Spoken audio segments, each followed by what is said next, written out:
Hi everyone, this is the presentation for Student Answer Forecasting paper by Elena, Gado, Tommaso, Martorella and Luca Zunino for EDM 2024. First of all, what's the motivation behind this work and what are the research questions? Intelligent tutoring systems are prominent in the world of digital education, and leveraging the interactions data to create better educational platform is a major research direction.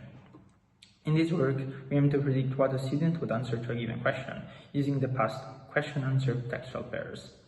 Specifically, our research questions include how to design performant embeddings to convey students' German MCQs history, and how can we integrate these embeddings in an answer forecasting model. I want to emphasize that previous works focus on predicting whether an answer is correct or not, or whether a student will answer correctly or not.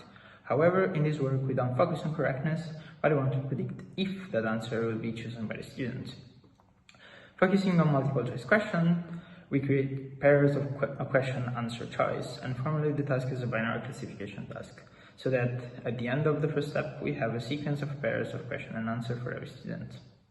From these sequences, we use textual data to generate the student embedding at each point in time, using the past n interactions as a proxy for the student's knowledge.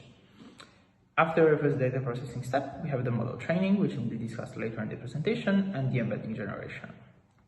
For the embedding step, we have 4 different embedding strategies: an NLP autoencoder based on classical mastery features, an LSTM autoencoder based on sequences of question-answer text embedding embedded with sentence transformer, and BERT and Mistral that are based on sequences of question and answer raw text with mean polling at the penultimate layer.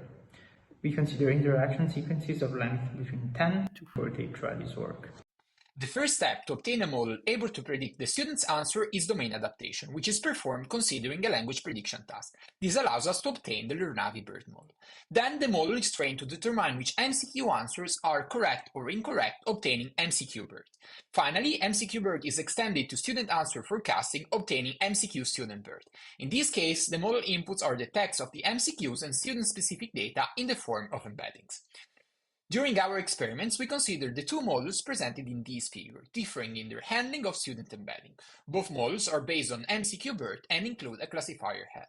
In MCQ student-BERT sum, the embeddings are summed at the input, while in MCQ student-BERT cut, the inputs are concatenated before the classification layer.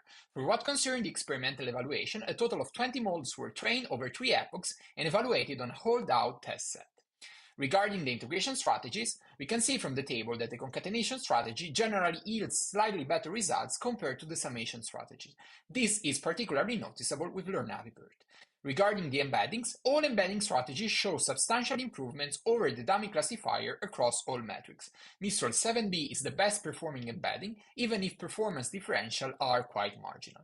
Finally, consistency is observed in the performance ranking of embeddings between the 2 integration strategies. In conclusion, in this work, we explore different ways to embed the student interactions in an intelligent tutoring system and different ways to use those embeddings for student answer forecasting, achieving up to 79.7% accuracy in a holdout test set. This work also contributes to the literature of educational data mining for the German language.